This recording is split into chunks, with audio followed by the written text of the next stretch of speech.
A 3, 2, 1.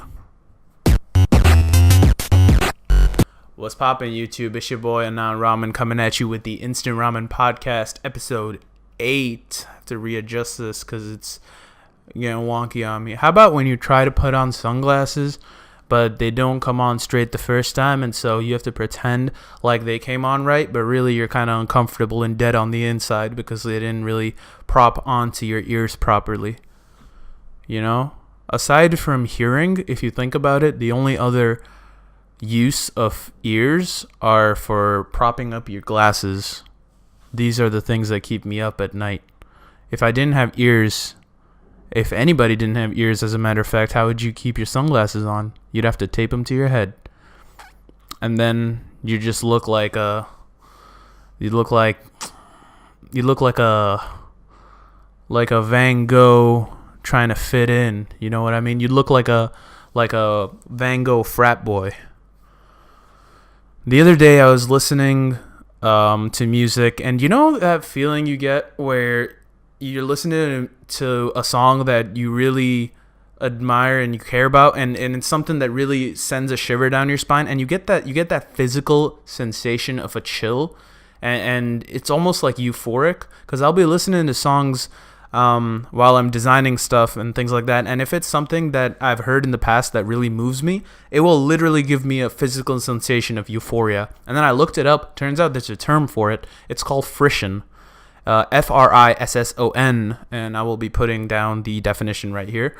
It's the physical sensation or euphoria that you get when you do certain things, like maybe watch a horror movie and your hair stands on your arm, or you're listening to music and you get a physical chill down your spine. Cool stuff. I didn't know things like that existed, and it's really it kind of upset me, man, because I read about how some people don't have that feeling of frisson, you know? They don't get that physical sensation. They think music sounds good. Maybe they're able to admire the vocal toning and amazing nature that is Adele's deep voice, but they just aren't able to feel that physical rush, you know? And that's something that we kind of take for granted in our day-to-day lives, and I wanted to touch upon. In other news, things that's been happening in my life lately, because I haven't made a podcast in a while. By the way, episode 8, guys, what's good, all my noodles?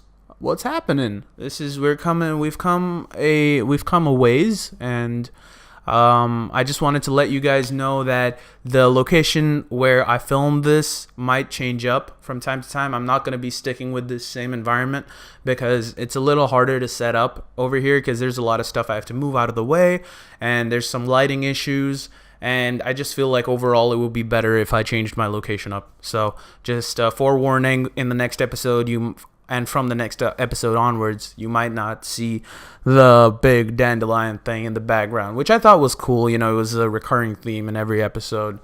So I kind of wanted it to be like subliminal messaging where, I don't know, I guess you're asleep and suddenly you're dreaming of this dandelion in the background and me doing my goofy dance before the podcast starts up. And if that's the case, you're a dedicated listener, and I love you.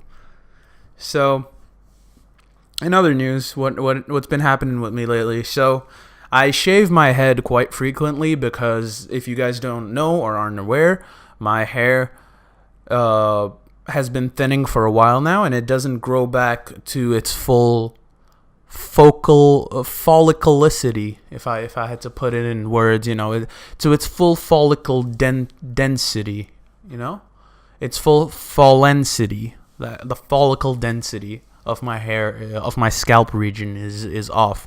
And so, you know, I go to mowing the lawn of my dome, so to speak, every couple days. And the last time I mowed the lawn, I had an accident. You know how sometimes Mrs. Bush asks you to trim her hedges and she's paying you for it, and suddenly you clip one of her prized petunias? Well, that's what happened, except the prized petunia was my scalp.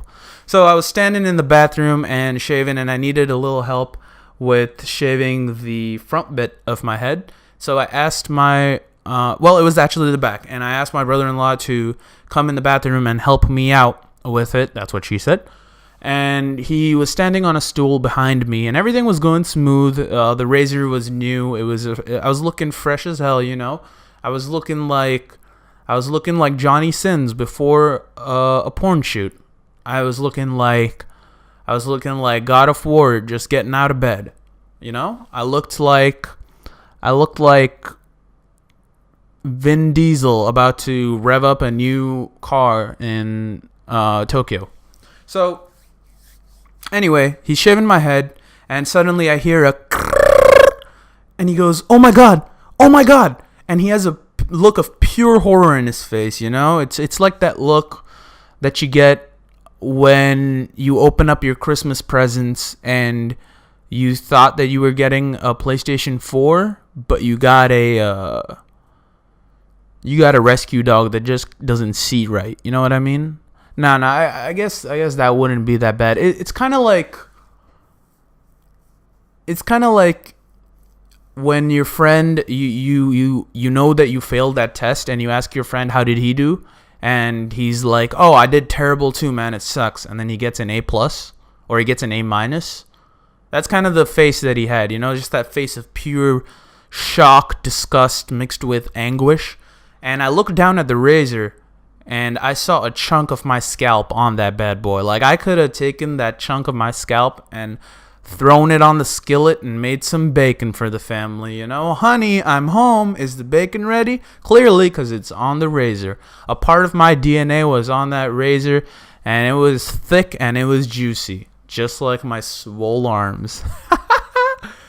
Oh, but that's the douchebag comment for the day. But, you know, so a chunk of my scalp was off. I looked in the mirror, and suddenly blood started rushing down my head like I was Carrie in the movie Carrie. When, you know, the pig's blood falls on her and she's in the middle of the stage. If people don't get that reference, so look it up. And I go to my sister who's in the kitchen, and she's cooking dosa, which, if you guys don't know, it's an Indian pancake. It's like a crepe almost, but it's not sweet. It's savory. She was cooking that on the pan, and I go up to her. I'm like, "I need to go to the hospital right now," because it was at least. Well, I'll just show you guys. This is what it looks like now. So, you know, it's healing, but as you can see, I'm the boy that. Well, I'm not the boy that lived. The boy who lived. I'm more like the boy who shaved his head and fucked it up. You know, is a Voldemort gonna come get me at some point? Voldemort was my brother-in-law, apparently. But he didn't do it on purpose, you know. He was just trying to help a brother out. He was just trying to help a brother mow the lawn of his dome. And so I rushed to the ER, and they're like, "Oh, it's just superficial, so you're not going to need stitches." And I was happy with that. But at the same time, it was kind of gangster. I would have liked stitches on my head because, you know, they say snitches get stitches, but what's my reasoning for getting stitches? You know, I didn't snitch to anyone. I just got stitches on my head because, you know, I could be like, I got stitches on my head to keep my brain from coming out because it's growing every day because I'm getting smarter. Douchebag comment of the day number 2. And so it got patched up, and then I thought it was good, and then a couple days later, just like 2 days ago, I went to Brazilian Jiu-Jitsu, and when I was practicing and I was sparring with someone, my head brushed as he was doing getting a choke in on me because I'm still trash because I'm new. I brushed up against his gi and blood started pouring out again. This motherfucker looked at me like he was so badass that he's the one that caused that, and I was like, no, nah, son, nah. You think you're the one that made this trickle down effect of not the economy but my well, what's my you know, my head, my you think you're the one that caused the trickle down from my skull to my chin? No, it's not you. The reasoning for my blood coming down my head is because I had a shaving accident. So don't get yourself hyped up. And now it's healing all the way, and so I'm gonna probably just not spar. Well, I did spar after that because I like to, and I feel like that's the only way I'm gonna learn. But I am gonna try to avoid sparring when people have gi on, because that clothing, the gi is what people wear, like, that you see in martial arts, the white robe. It's kind of like they all look like ghosts that are transitioning from one life to another, but they just keep getting different colored belts for every good deed they've done. And so that's that, man. That was an interesting, experience. I had to get an injection on my bum for the pain, because it was a big cut. It was kind of brutal, and the nurse, after she injected me, I said, at least buy me dinner first, and she didn't get my joke. So I just walked out of there with a sore ass, and the room was dead. At least if you're shoving a 24 gauge needle into my skin, at least have the common decency to laugh, dude. Laugh a little, Give me a giggle, give me a smirk if you're gonna push that syringe into my hinge.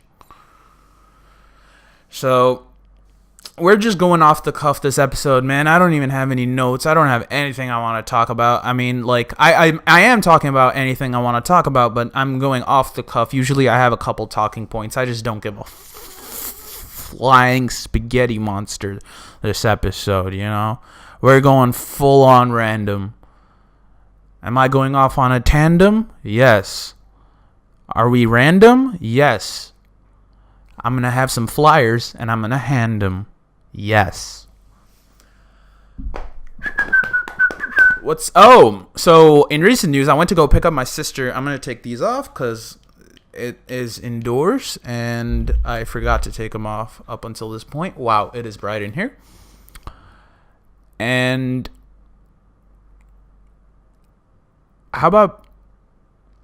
No, I was going to go off on a tangent, but I do want to tell you guys this. It's really cool. So I was going to pick up my sister from work the other day, and I noticed my sister said, "Oh, there's that dog. That's the stray dog." And it's this. There was this dog over there that was under a car, and it was just covered in dirt, all muddy, and it was so happy to see me. And it was just like this really cute little guy. And clearly it was a puppy, but it was an oversized puppy. Like one of those babies that comes out with a full-sized penis. You look at it and you're trying not to comment, but clearly that baby has something going on. But it's got that baby gravy at an early age. Its penile length is just, it's fully transpired into what it needs to become. So this dog was kind of like that. It was a puppy. You could see that in its eyes, but its body was lying to you straight up. So I went up and I petted this dog, and it was so cute.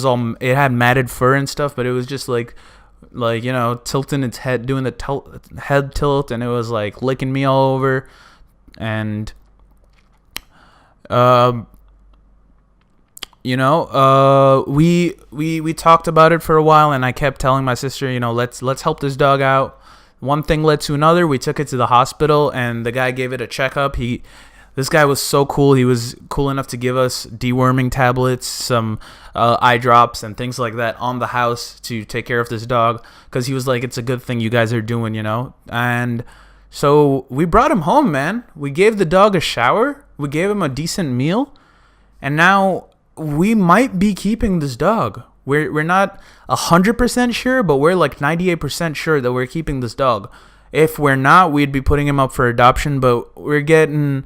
are we an option on emails that are sent out? Because we're getting what's known as attachment.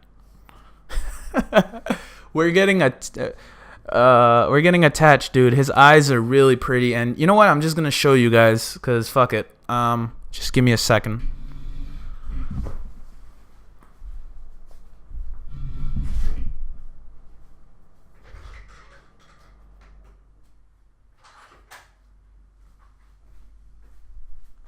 By the way, I fucked up this episode. I just realized. everything was going way too smooth, and I was like, there's something that's up. And I left my air conditioning on this episode, and so the audio quality there might be some noise in the background up until this point. I apologize for that. But this dog, dude, he responds to a whistle better than anyone I've ever heard. He's like a soccer player that's responding to a coach ASAP, you know? He's like a rapist that responds to a rape whistle. He's like a dog responding to a whistle, man. I don't know what other analogy to give you, so I'm going to show you. He's probably in the hall sleeping right now. The door's open to this room, and so I'm going to whistle now, and he's going to come, because he always does. So, ready? And by the way, his name's Snowy because his fur is white as the snow. Should probably name him Buffalo at that point, huh? Because Buffalo, New York was it was not like that Silent Hill game that was filled with snow. It was more like one of the places off of Game of Thrones, you know. Anyway.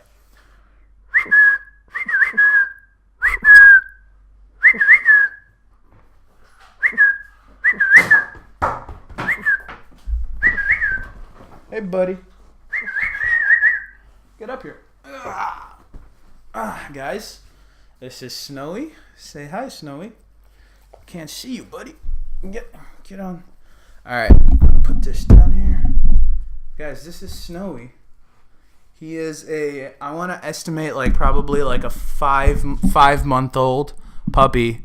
And he's super cute, guys. Check it out. Here's your good boy. Here's a good boy, Snow. You were a street urchin, weren't you? His story is much like Aladdin, you know. He was on the streets, and then now he's gone from rags to riches. He's eaten that good. He's eaten. Oh my God! Sit up, you fat piece of shit. So, you know, he's eaten that good. He's eaten minced meat. He's eaten carrots and rice and chicken. And you graduated, boy. You were eating that trash before, you know. And now you're eating like a king. It's like you were a 7-Eleven before, and now you're a Hell's Kitchen. It's cool. So that's my doggy. Might be keeping him.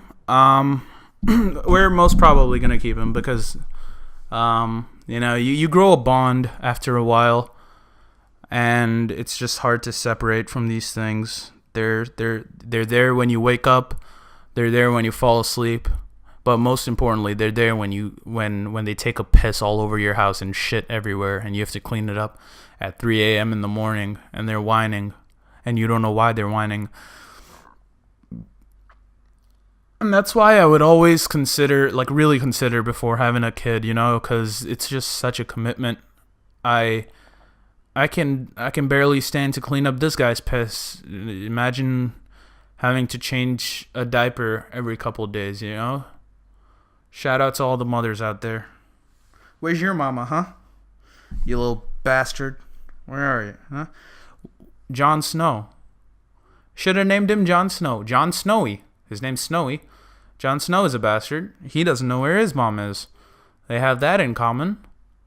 Jon Snow knows nothing. This dog definitely knows nothing. Because he can't even do... I mean, actually, he knows something. You know how to sit, right? You know how to sit. So, yeah, what else do I want to talk about? Guys, I'd like to apologize. The last 5 minutes of this video podcast is about to be just audio only because the video cut off for whatever reason. But as an apology, here is Snowy with he's got swag for days. Check it out. Look at that. Bye-bye. Bye-bye. Peace. So, yeah, what else do I want to talk about? Recently, I've been reading Memoirs of a Geisha. It's a novel about the excerpts of a of a geisha from Japan. For those that don't know, a geisha is it's almost like a female escort, but not quite. It's a Japanese hostess, I would say, and it's someone that, you know, they dress up in the kimono, they put a lot of makeup on, a ton of makeup, and they have to go through like this rigorous thing. But it's about this little girl who had a really troubled childhood where she was forced into being a geisha because her mom was sick, and it's a really sad story, but it's also really eye-opening into how the Japanese that part of the Japanese culture functions, because it's there's so many things that we wouldn't consider rude, but they would, like looking people in the eyes is like intimidation, whereas in other cultures it might be considered rude not to look them in the eye. And so I'm reading up on that, and it's a really cool book. I had a Filipino chick look at me on the metro, and she was like, "Oh my God, that's such a good book." You know, and the Filipinos know their shit. They really know their literature. You know, they have a fun time with reading. If there was a top list of hobbies in the Filipino culture, it would probably be ranking from 1 to 4. It will be karaoke, photography, reading, and Jollibee. But I'm just saying these things, man. I'm hoping that that's the case, because fucking Filipinos are cool as shit, man. I always wanted like a couple Filipino friends. They're so high energy, and they just have a love for life, you know, and they admire a lot of this. They admire the arts. They go out, and they're a cool Asian culture, man. I've been around a ton of them, and you know, they're the one type of. They're not the one type, but they're one of the Asians that really give a shit, you know, about everything that they do. They have a great work ethic, and Filipino, more like yes, you know, and their language is Tagalog, which sounds like tag-along, you know. It's like a friend calling you, going out to a party, and he's like, "Hey bro, tag along." Tagalog, you know, go up, touch a piece of wood, and say, "Hey, you're it." And there's this song by the Black Eyed Peas that goes, "Filipino, Filipino, Filipino." You know, even they like that song. Even they like the Filipinos so much that they had to say it 3 times.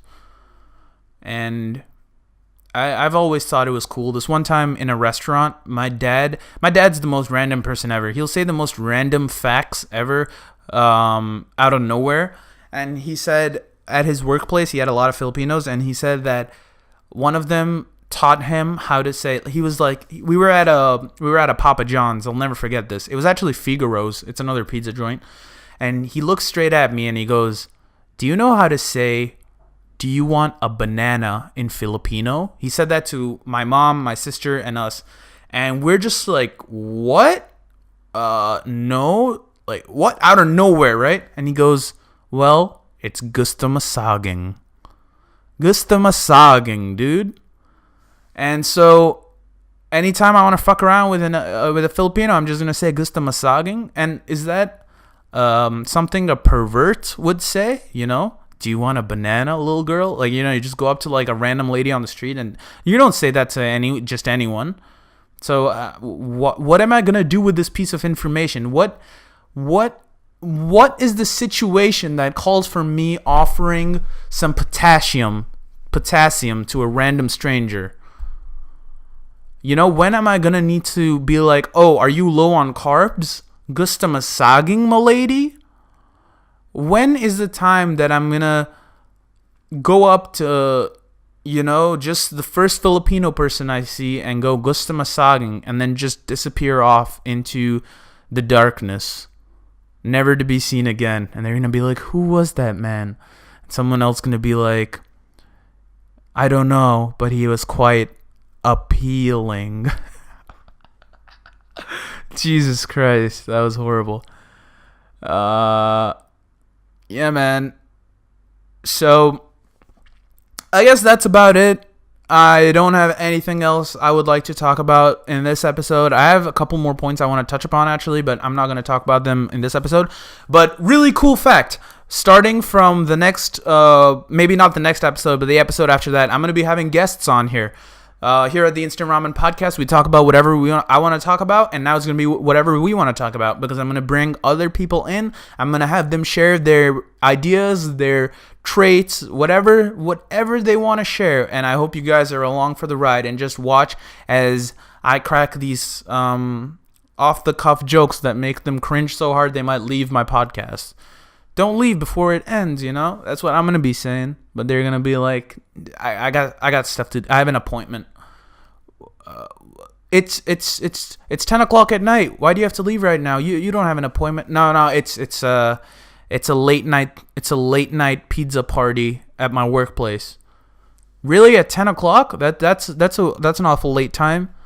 They're going to be like, I have to feed my pet lemur.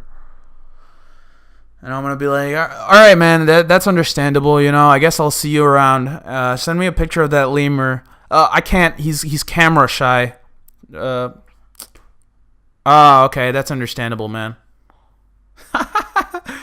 So that is episode 8 of the Instant Ramen Podcast, guys. I will see you on the next one. Peace. Say peace.